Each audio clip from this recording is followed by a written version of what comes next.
Isang mapayapang araw sa iyo. Welcome sa Living Gospel, isang pag-aaral mula sa magandang balita ni Kristo. Ligtas sa pamamagitan ng biyaya ng Panginoong Hesukristo lamang, ang di nagbabagong ebanghelyo ng nakapagliligtas na biyaya ng Diyos. Gawa Kapitulo 15 versikulo 11. Datapwat na nananampalataya tayo na sa biyaya ng Panginoong Hesukristo ay manggal iligtas tayo, na gaya rin nila. Ang Gawa Kapitulo 15 versikulo 11 ay isa sa pinakamalinaw na pahayag sa bagong tipan tungkol sa doktrina ng kaligtasan sa pamamagitan ng biyaya. Binigkas ni Apostol Pedro sa panahon ng konseho sa Jerusalem, ang talatang ito ay nagbubuod sa puso ng ebanghelyo. Ang mga makasalanan ay naliligtas tanging sa pamamagitan ng biyaya ng Panginoong Hesukristo, hindi sa pamamagitan ng pagsunod sa batas ni Moises, pagsasagawa ng mga ritual panrelihiyon, o pag-asa sa sariling kabutihan. Ang konseho sa Jerusalem ay naging mahalagang sandali sa kasaysayan ng sinaunang iglesia. Habang lumalaganap ang ebanghelyo sa mga hentil, isang mahalagang tanong ang lumitaw: kailangan bang maging Hudyo ng mga mananampalatayang hentil at sumunod sa batas ni Moises, lalo na sa pagtutuli, upang maligtas?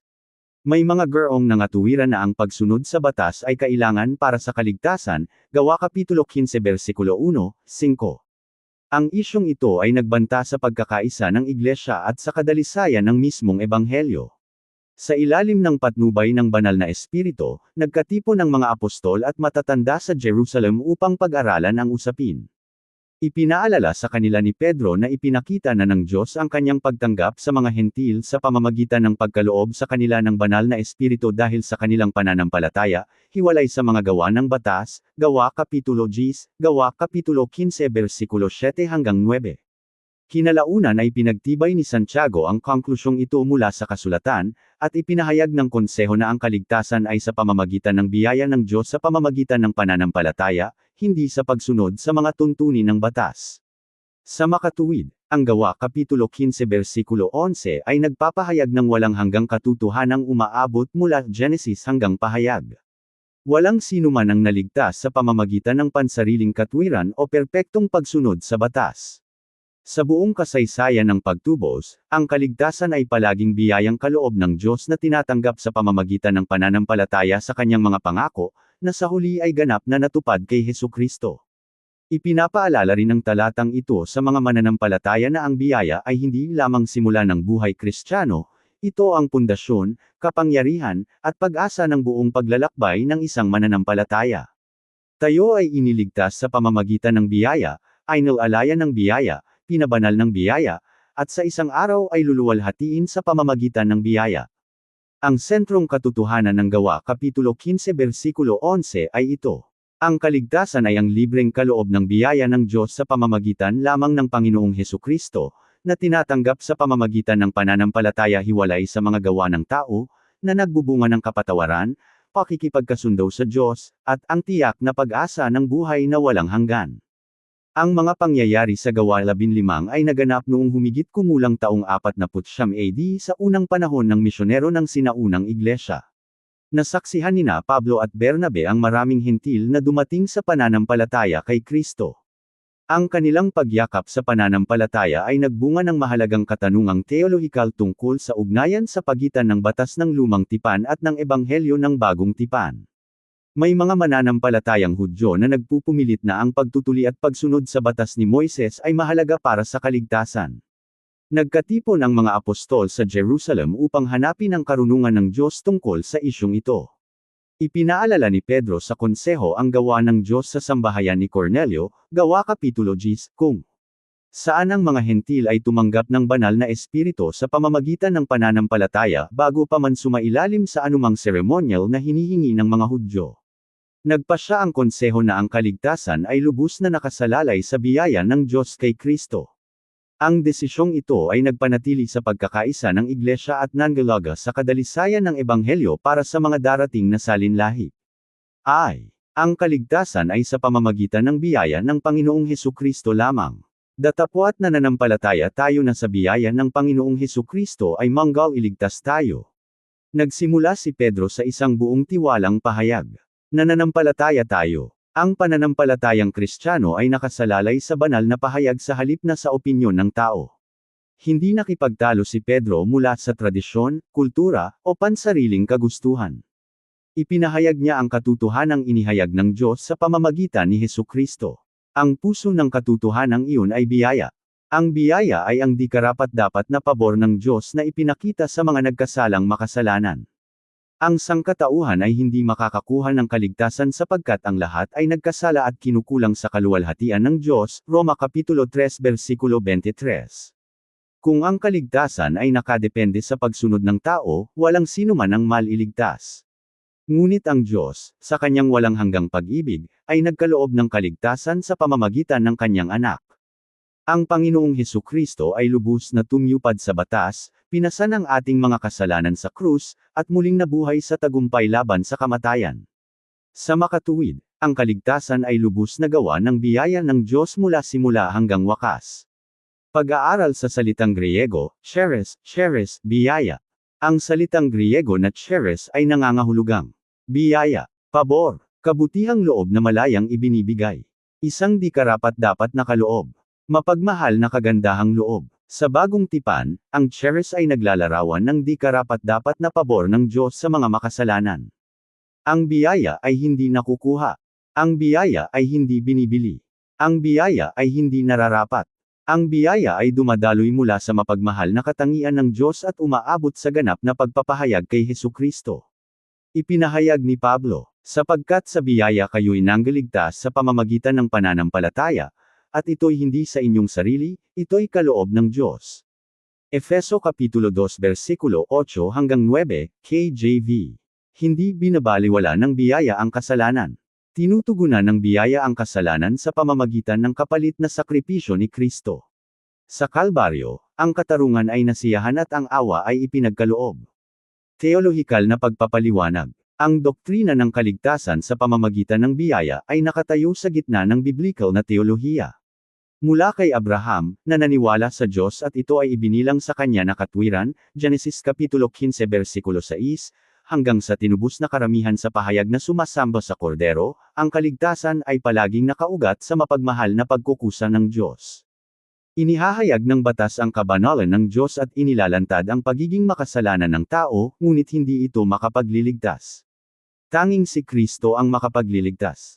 Ang pahayag ni Pedro ay nagwawasak sa bawat anyo ng pagmamalaki sa sariling katwiran. Walang seremonyang panrelihiyon, tagumpay sa moralidad, o pagsisikap ng tao ang makapagpapakipagkasundo sa mga makasalanan sa Diyos.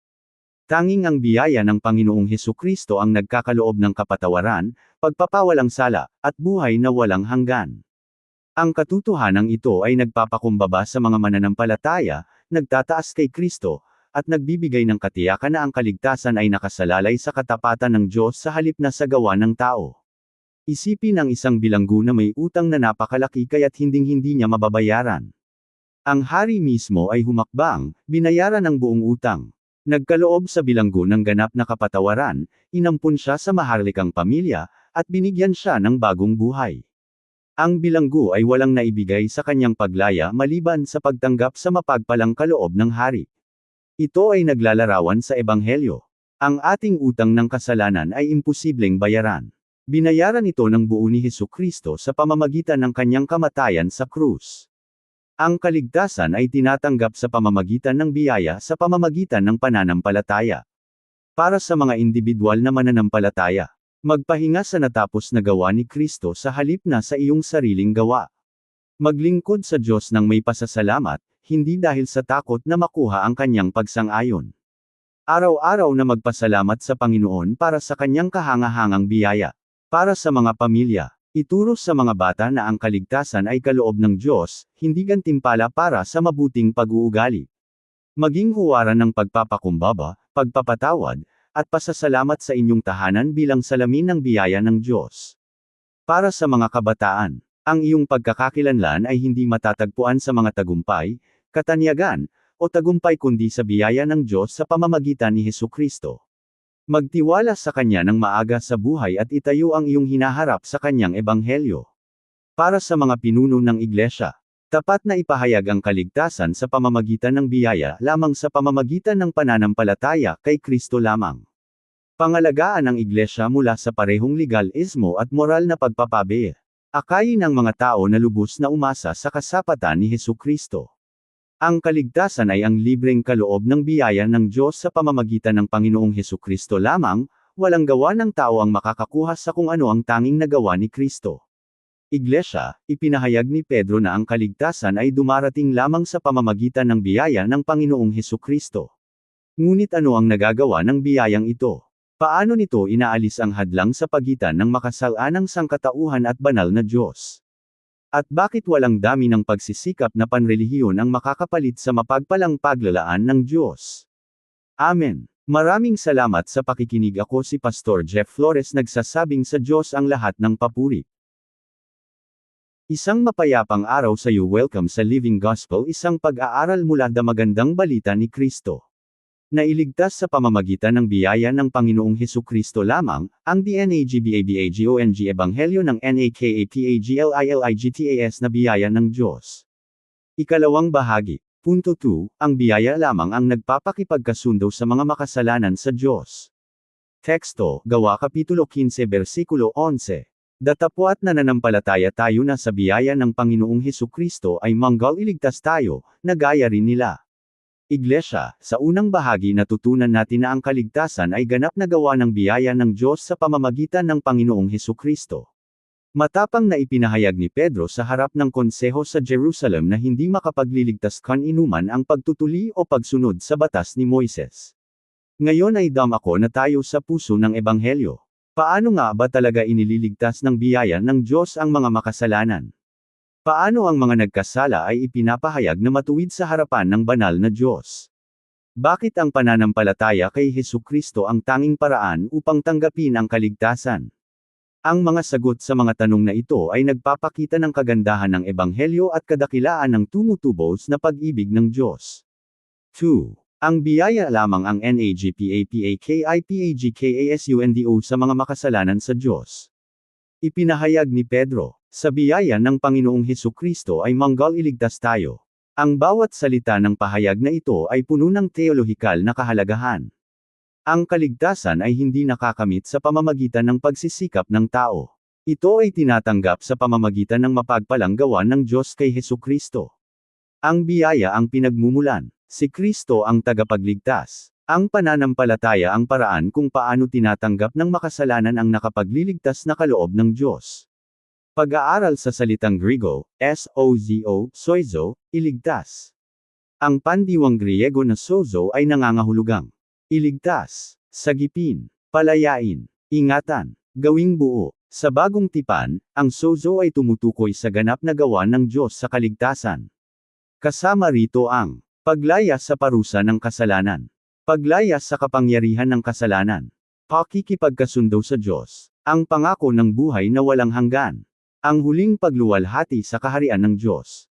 Ang biblikal na kaligtasan ay higit pa sa pagtakas sa hatol. Ito ay pagpasok sa isang panumbalik na ugnayan sa Diyos sa pamamagitan ni Hesukristo. Kapag sinabi ni Pedro, tayo ay maliligtas, tinutukoy niya ang ganap na gawa ng Diyos na nagsisimula sa pagyakap sa pananampalataya at umaabot sa ganap na katuparan sa walang hanggang kaluwalhatian. Pag-aaral sa salitang Griego, pistis, pananampalataya. Bagaman ang salitang pistis ay hindi lumilitaw sa Gawa Kapitulo 15 Versikulo 11, ito ay sentro ng argumento ni Pedro sa kabanatang ito. Noong una ay nagpatotoo siya na ang Diyos ay naglinis ng kanilang mga puso sa pamamagitan ng pananampalataya, Gawa Kapitulo 15 Versikulo 9. Ang salitang Griego na pistis ay nangangahulugang pananampalataya, pagtitiwala, katiyakan, pag-asa. Ang biblikal na pananampalataya ay hindi lamang simpleng pagsang-ayon ng isip. Ito ay buong pusong pagtitiwala kay Hesukristo bilang Panginoon at tagapagligtas. Ang nakapagliligtas na pananampalataya ay kasama ang paniniwala sa katotohanan ng Diyos, pagtitiwala sa natapos na gawa ni Kristo, pansariling pagtanggap sa Kanya bilang tagapagligtas, pag-asa sa Kanya lamang para sa kaligtasan. Ang pananampalataya ay hindi gawa na nagkakamit ng kaligtasan. Sa halip, ito ay ang nakabukas na palad na tumatanggap ng mapagpalang kaloob ng Diyos. Ang doktrina ng PAGPAPAWALANG sala sa pamamagitan ng pananampalataya. Isa sa pinakadakilang katotohanang inihayag sa bagong tipan ay ang doktrina ng pagpapawalang sala. Ang magpawalang sala ay nangangahulugang ipinapahayag ng Diyos na ang mga makasal-anang nananampalataya ay matuwid dahil kay Hesukristo. Ang ating katwiran ay hindi nagmumula sa ating sarili. Ito ay nagmumula kay Kristo. Isinulat ni Pablo, yaman nga na mga inaaring ganap sa pananampalataya, mayroon tayong kapayapaan sa Diyos sa pamamagitan ng ating Panginoong Hesukristo. Roma Kapitulo 5 versikulo 1, KJV. Muli niyang ipinahayag, yamang nalalaman na ang tao ay hindi inaaring ganap sa mga gawa ng kautusan, maliban na lamang sa pamamagitan ng pananampalataya kay Hesukristo. Galatia Kapitulo 2 versikulo 16, KJV. Ang pagpapawalang sala ay isang legal na pahayag ng Diyos. Dahil pinasa ni Jesus ang ating mga kasalanan sa krus, ang sinumang nagtitiwala sa Kanya ay pinatatawad at ibinibilang na matuwid sa harapan ng Diyos. Ito ang puso ng Ebanghelyo. Biyaya, pananampalataya, at mga gawa. Tinugunan ng konseho sa Jerusalem ang isa sa pinakamahalagang tanong sa teolohiyang Kristiyano. Makapag-aambag ba ang mga gawa ng tao sa kaligtasan? Ang sagot ng mga apostol ay malinaw at tiyak, hindi. Ang mabubuting gawa ay bunga ng kaligtasan. Hindi kailanman sila ang sanhi ng kaligtasan. Ipinaliwanag ito ng maganda ni Pablo sa Efeso Kapitulo 2 versikulo 8 hanggang 10. Tayo ay iniligtas sa pamamagitan ng biyaya sa pamamagitan ng pananampalataya. Pagkatapos, nang maligtas na, tayo ay nilikha kay Kristo Jesus para sa mabubuting gawa.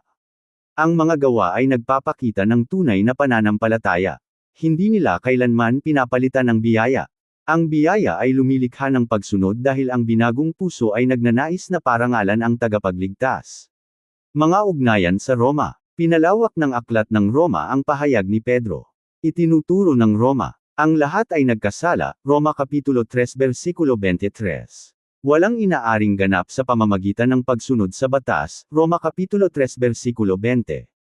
Ang Diyos ay nagpapawalang sala sa mga makasalanan ng walang bayad sa pamamagitan ng kanyang biyaya, Roma Kapitulo 3 versikulo 24.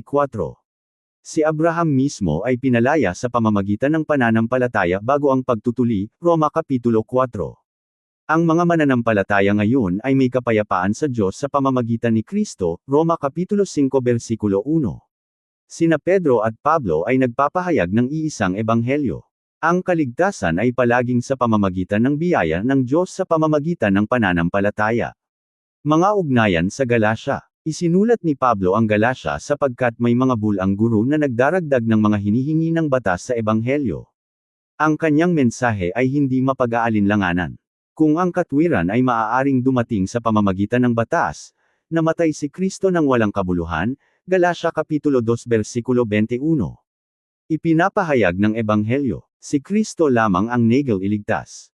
Ang biyaya lamang ang nagpapawalang sala. Ang pananampalataya lamang ang tumatanggap ng kaligtasan. Ang Diyos lamang ang tumatanggap ng kaluwalhatian. Ang kaligtasan sa pamamagitan ng biyaya ay nagpapakita ng katangian ng Diyos. Ang kanyang kabanalan ay humihingi ng katarungan. Ang kanyang pag-ibig ay nagkakaloob ng pagtubos. Ang kanyang awa ay nag-aalok ng kapatawaran. Ang kanyang biyaya ay gumagawa ng kung ano ang hindi kailanman magagawa ng mga makasalanan para sa kanilang sarili.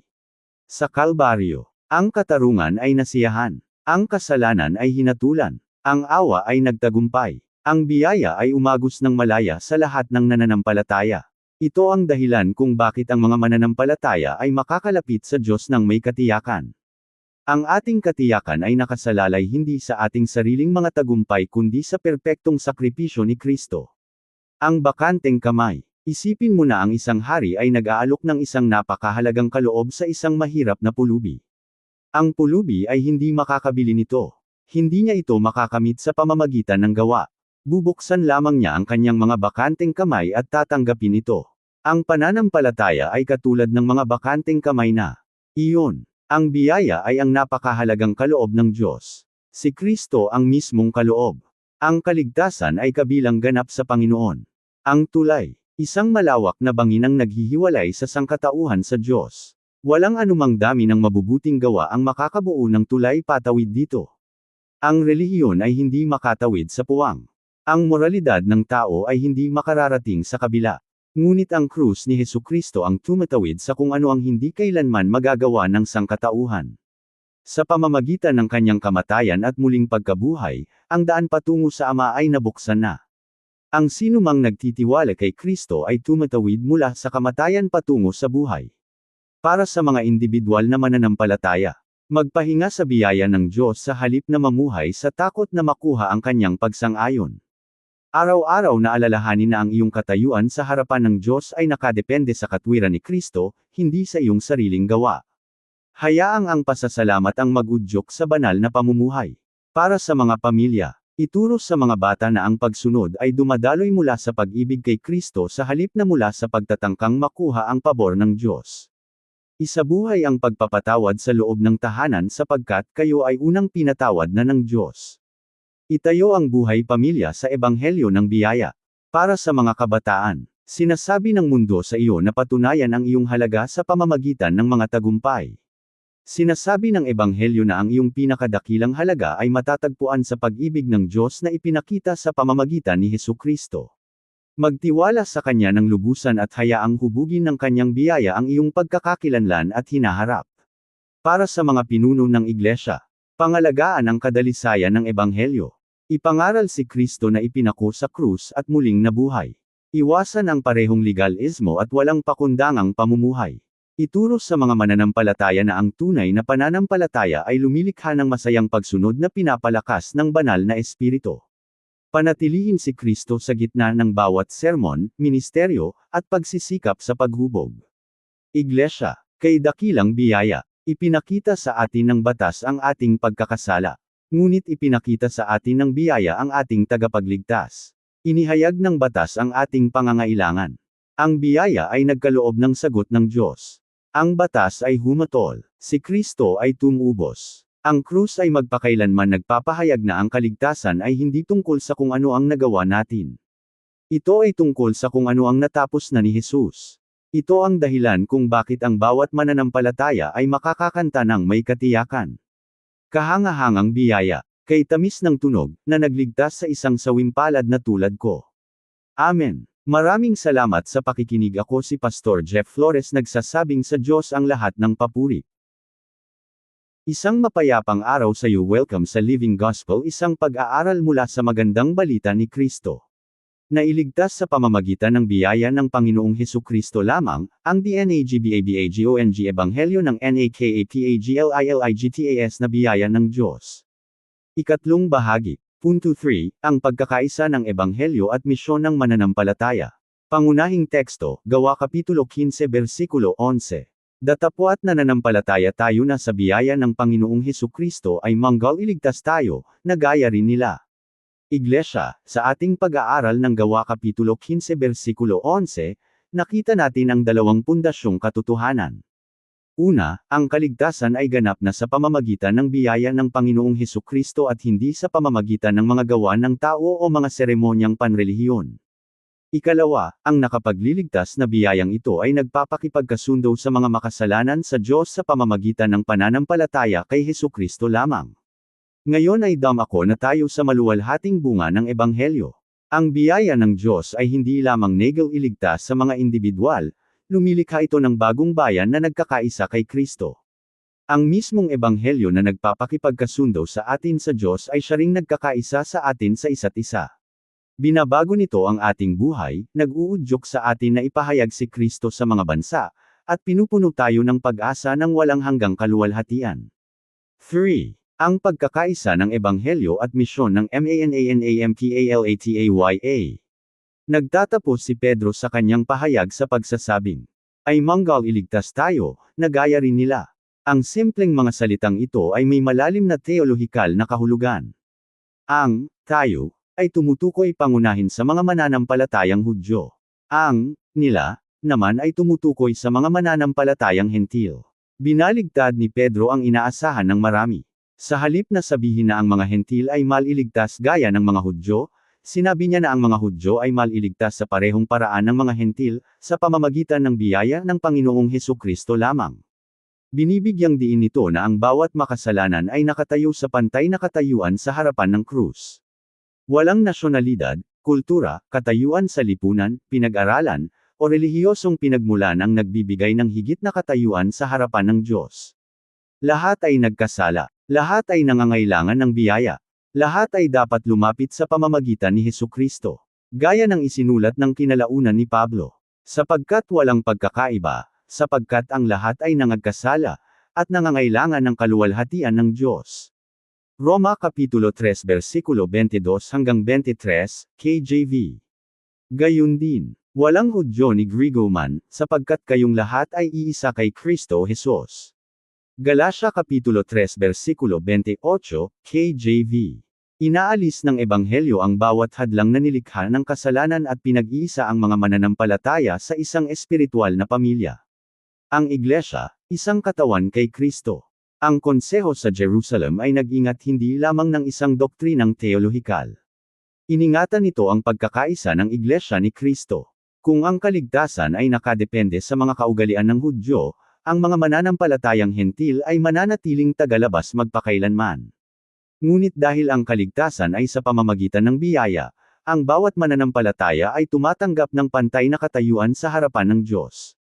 Magandang ipinaliwanag ni Pablo ang katotohanan ito sa Efeso Kapitulo 2 versikulo 14 hanggang 16, si Kristo ang ating kapayapaan, na nagwasak sa pader na naghahati sa pagitan ng Hudyo at Hentil at pinagkasundo ang pareho sa Diyos sa pamamagitan ng krus. Sa makatuwid, ang Iglesia ay hindi isang pagtitipon ng mga taong pinag-isa ng lahi o tradisyon. Ito ay tinubos na bayan na pinag-isa ng dugo ni Hesukristo.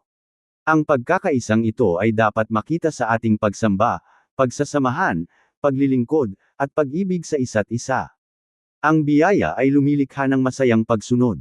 May mga nagkakamali ng pagkaunawa sa biyaya bilang pahintulot na mamuhay ng walang pakundangan. Ang bagong tipan ay nagtuturo ng kabaligtaran. Ang nakapagliligtas na biyaya ay bumabago sa puso. Ang mga nakaranas ng pagpapatawad ng Diyos ay nagnanais na sumunod sa Kanya dahil sa pag-ibig. Isinulat ni Pablo, sapagkat napakita na ang biyaya ng Diyos, na may dalang kaligtasan sa lahat ng mga tao, na nagtuturo sa atin, upang, pagtalikod sa kasamaan at sa mga masidhingpitan ng sanglibutan, ay marapat na manggabuhay tayo sa sanglibutang ito ng may pagpipigil, matuwid, at banal. Tito Kapitulo 2 versikulo 11 hanggang 12, KJV. Ang pagsunod ay hindi ugat ng kaligtasan. Ito ay bunga ng kaligtasan. Ang binagong buhay ay hindi nagkakamit ng pabor ng Diyos, ito ay nagpapakita na ang biyaya ng Diyos ay kumapit sa puso. Sinabi ni Jesus, kung ako'y inyong iniibig, ay tutuparin ninyo ang aking mga utos. Juan Kapitulo 14 versikulo 15, KJV. Ang mananampalataya ay sumusunod kay Kristo hindi upang tanggapin siya, kundi dahil siya ay tinanggap na sa pamamagitan ng biyaya. Ang Ebanghelyo ang NAGPAPASIGLA sa EBANGHELISMO sa buong mundo. Ipinapaalala rin sa atin ng Gawa Kapitulo 15 na ang Ebanghelyo ay para sa bawat bansa.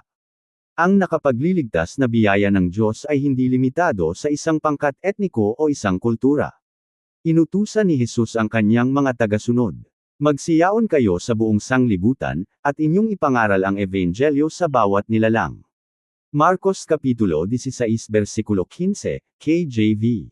Ang mensahe ng Ebanghelyo ay nananatiling hindi nagbabago. Si Kristo ay namatay para sa ating mga kasalanan. Si Kristo ay inilibing. Si Kristo ay muling nabuhay. Sino mang magsisi at sumampalataya sa Kanya ay tatanggap ng buhay na walang hanggan. Ang mensaheng ito ay dapat ipahayag ng may katapangan, pagpapakumbaba, at habag. Ang bawat mananampalataya ay may bahagi sa misyon ng Diyos, sa pamamagitan ng panalangin, personal na pagpapatutuo, paghubog sa iba, pagkabukas palad, at tapat na paglilingkod. Ang Iglesia ay umiiral hindi lamang upang sambahin ang Diyos kundi upang ipahayag ang kanyang nakapagliligtas na biyaya sa nawawalang mundo. Ang pag-asa ng walang hanggang kaluwalhatian. Ang mga salita ni Pedro ay tumuturo din pasulong sa hinaharap ng mananampalataya, ay manggal iligtas tayo. Ang kaligtasan ay may nakaraan, kasalukuyan, at hinaharap na aspeto. Nailigtas na tayo sa parusa ng kasalanan. Tayo ay inililigtas mula sa kapangyarihan ng kasalanan sa pamamagitan ng pagpapabanal. Tayo ay maliligtas sa presensya ng kasalanan sa pagbabalik ni Kristo. Ang hinaharap na pag-asang ito ay nagbibigay sa mga mananampalataya ng lakas upang magtiis sa mga pagsubok, pag-uusig, at pagdurusa. Ipinapahayag ni Pablo, paghihintay sa mapalad na pag-asa at sa pagpapakita ng kaluwalhatian ng ating dakilang Diyos at tagapagligtas na si Hesukristo. Tito Kapitulo 2 Versikulo 13, KJV. Isang araw ang bawat mananampalataya ay tatayo sa harapan ng Panginoon na nakadamit hindi sa sariling katwiran kundi sa katwiran ni Kristo. Ang ating walang hanggang katiyakan ay nakasalalay ng ganap sa kanyang natapos na gawa. Ang mesa ng pamilya. Isipin ang isang malaking pamilya na nagtitipon sa paligid ng isang mesa. Ang ilan ay bata, ang iba ay matanda. Ang ilan ay mayaman, ang iba ay kaunti ang ari-arian. Ang ilan ay mula sa iba't ibang bansa at kultura. Gayunpaman, lahat ay nagsasalo sa iisang pagkain dahil sila ay kabilang sa iisang pamilya. Gayun din, sa iglesia, ang mga mananampalataya ay nagmumula sa maraming pinagmulan, ngunit lahat ay tinatanggap sa pamamagitan ng parehong biyaya at pinapakain ng parehong tagapagligtas. Sa paanan ng krus, ang bawat mananampalataya ay nakatayo sa pantay na katayuan. Ang parola. Ang isang parola ay hindi namimili kung aling mga barko ang maaaring ligtas na pumasok sa daungan. Ang ilaw nito ay sumisikat para sa bawat sasakyang dagat na nasa panganib. Ang pananagutan ng parola ay panatilihin lamang na nagniningning ang ilaw. Ang iglesia ay tinawag upang gawin din ito. Si Kristo ang ilaw ng mundo, at ang kanyang ebanghelyo ay dapat lumiwanag ng maliwanag para sa bawat tribo, wika, bayan, at bansa. Para sa mga individual na mananampalataya, huwag magmalaki sa sariling mga tagumpay, ang iyong kaligtasan ay ganap na bunga ng biyaya ng Diyos. Lumakad ng mapagkumbaba sa harapan ng Diyos. Magpakita ng biyaya sa iba dahil ikaw ay tumanggap ng di masusukat na biyaya. Mamuhay ng may masayang katiyakan, alam na ang iyong walang hanggang pag-asa ay ligtas kay Kristo. Para sa mga pamilya, hayaan ang ebanghelyo ang humubog sa bawat ugnayan sa inyong tahanan. Isabuhay ang pagpapatawad, pagtitiyaga, pagpapakumbaba, at mapaglingkod na pag-ibig. Ituro sa bawat miyembro ng pamilya na si Kristo lamang ang pundasyon ng kaligtasan. Manalangin ng sama-sama para sa mga hindi pa nagtitiwala kay Jesus. Para sa mga kabataan, alalahanin na ang biyaya ng Diyos ay makukuha ng sinumang nananampalataya. Huwag hayaang ang pagmamalaki, kasikatan, o tagumpay sa mundo ang maging iyong pagkakakilanlan. Matapang na panindigan si Kristo sa harap ng iyong mga kaibigan at kaklase. Gamitin ang iyong buhay upang ituro ang iba patungo sa tagapagligtas. Para sa mga pinuno ng iglesia, pangalagaan ang kadalisayan ng ebanghelyo ng may katapangan at pagpapakumbaba. Panatilihin si Kristo sa gitna ng bawat sermon, ministeryo, at pagsisikap sa paghubog. Sanayin ang mga mananampalataya na ibahagi ang ebanghelyo ng tapat. Akayin ang iglesia na isalamin ang pagkakaisang nagawa ni Kristo sa pamamagitan ng kanyang krus. Suportahan ang misyon at ebanghelismo upang ang bawat bansa ay makarinig ng mabuting balita. Iglesia, ang ebanghelyo ay hindi nagbago. Ito ay totoo sa Jerusalem. Ito ay totoo sa Antioquia. Ito ay totoo noong Reformasyon. Ito ay nananatiling totoo ngayon. Mayroon lamang iisang tagapagligtas, iisang krus lamang, iisang bakanteng libingan lamang, iisang daan lamang patungo sa Ama. Ang biyayang nagligtas kay Pedro. Ang biyayang nagligtas kay Pablo. Ang biyayang nagligtas sa bantay bilangguan sa Filipos. Ay siya ring biyayang makukuha ng bawat makasalanan ngayon. Kay dakilang biyaya. Sa pagtatapos ng ating pag-aaral sa Gawa Kapitulo 15 Versikulo 11, alalahanin natin ang tatlong katotohanang bumabago sa buhay. Isa, ang kaligtasan ay sa pamamagitan ng biyaya ng Panginoong Hesukristo lamang, walang naliligtas sa pamamagitan ng mga gawa, seremonyang panrelihiyon, o sariling kabutihan. Ang kaligtasan ay libreng kaloob ng Diyos na tinatanggap sa pamamagitan ng pananampalataya kay Kristo lamang. Dalawa, ang biyaya ay nagpapakipagkasundo sa mga makasalanan sa Diyos sa pamamagitan ng pananampalataya. Ang krus ni Kristo ay sumasapat sa katarungan ng Diyos at naghahayag ng kanyang awa. Ang sinumang sumampalataya ay pinawawalang sala, pinatawad, inampon sa pamilya ng Diyos, at binibigyan ng buhay na walang hanggan. Tatlo, ang biyaya ay nagkakaisa sa mga mananampalataya at nagpapadala sa kanila sa mundo. Ang ebanghelyo ay lumilikha ng iisang pamilya mula sa bawat bansa. Ang biyaya ng Diyos ay lumilikha ng banal na pamumuhay, masayang pagsunod, maawain paglilingkod, at pagnanais na ipahayag si Kristo hanggang sa kanyang pagbabalik. Magpahinga ng lubusan sa natapos na gawa ni Kristo. Tanggihan ang bawat anyo ng legalismo at pagmamalaki sa sariling katwiran. Lumakad araw-araw ng may pasasalamat para sa kahangahangang biyaya ng Diyos. Mahalin ang kapwa mananampalataya bilang kasapi ng iisang espiritual na pamilya. Matapang na ibahagi ang ebanghelyo sa mga hindi pa nakakakilala kay Kristo. Mamuhay araw-araw ng may masayang pag-asa sa maluwalhating pagbabalik ni Kristo. Marahil ngayon ay nagtitiwala ka sa relihiyon, moralidad, o mabubuting gawa sa halip na kay Hesukristo. Ipinapaalala sa atin ng Gawa Kapitulo 15 versikulo 11 na ang kaligtasan ay dumarating lamang sa pamamagitan ng biyaya ng Panginoong Hesukristo. Namuhay si Jesus sa perpektong buhay na hindi natin kayang mabuhay. Namatay siya sa krus para sa ating mga kasalanan. Muling nabuhay siya sa ikatlong araw. Ngayon ay nag-aalok siya ng kapatawaran, pakikipagkasundo sa Diyos, at buhay na walang hanggan sa lahat ng nagsisisi at naglalagay ng kanilang pananampalataya sa Kanya. Hindi mo iligtas ang iyong sarili. Ngunit si Kristo ay makapangyarihang magligtas. Lumapit ka sa Kanya ngayon. Tanggapin ang Kanyang libreng kaloob ng biyaya.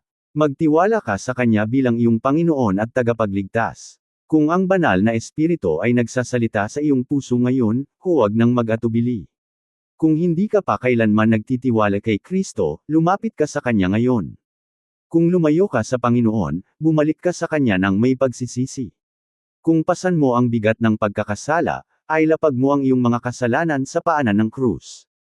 Kung tinatawag ka ng Diyos sa ministeryo, misyon, ebanghelismo, o tapat na paglilingkod, isuko mo ang iyong buhay ng lubusan sa Kanya.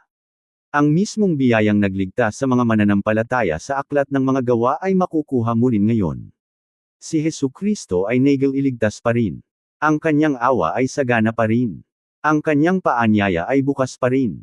Lumapit ka sa Kanya sa pamamagitan ng pananampalataya. Panalangin. Amang nasa langit, pinupuri ka namin para sa di masusukat na biyayang inihayag sa pamamagitan ng aming Panginoong Hesukristo. Salamat na ang kaligtasan ay iyong libreng kaloob at hindi bunga ng aming sariling gawa. Salamat sa pagpapadala ng iyong anak upang mamatay para sa aming mga kasalanan at muling mabuhay upang ang lahat ng sumasampalataya sa Kanya ay magkaroon ng buhay na walang hanggan. Tulungan mo kaming lubusang magpahinga sa natapos na gawa ni Kristo at lumakad araw-araw ng may pagpapakumbaba, pasasalamat, at masayang pagsunod. Pag-isahin mo ang iyong iglesia sa katotohanan ng Ebanghelyo, alisin ang bawat hadlang ng pagmamalaki at pagkiling, at punuin mo kami ng habag para sa mga hindi pa nakakarinig ng mabuting balita. Palakasin mo kami sa pamamagitan ng banal na Espiritu upang tapat na ipahayag si Kristo hanggang sa Kanyang maluwalhating pagbabalik. Patibayin mo kami upang magtiis sa pananampalataya, magmahala ng malalim, at mamuhay bilang tapat na mga sugo ng iyong kaharian. Naway ang aming buhay ay magdulot ng karangalan at kaluwalhatian kay Hesukristo, na sa Kanyang mahalagang at makapangyarihang pangalan kami ay nananalangin. Amen. Ang Ebanghelyo ni Hesukristo ay pareho para sa bawat tao.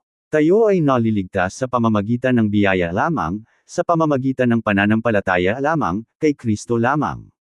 Ang nakapagliligtas na biyayang ito ay nagpapakipagkasundo sa atin sa Diyos, nagkakaisa sa atin bilang iisang pamilya kay Kristo, bumabago sa atin upang maging masayang lingkod, at nagpapadala sa atin sa mundo dala ang mensahe ng kaligtasan hanggang sa ang aming tagapagligtas ay magbalik sa kaluwalhatian.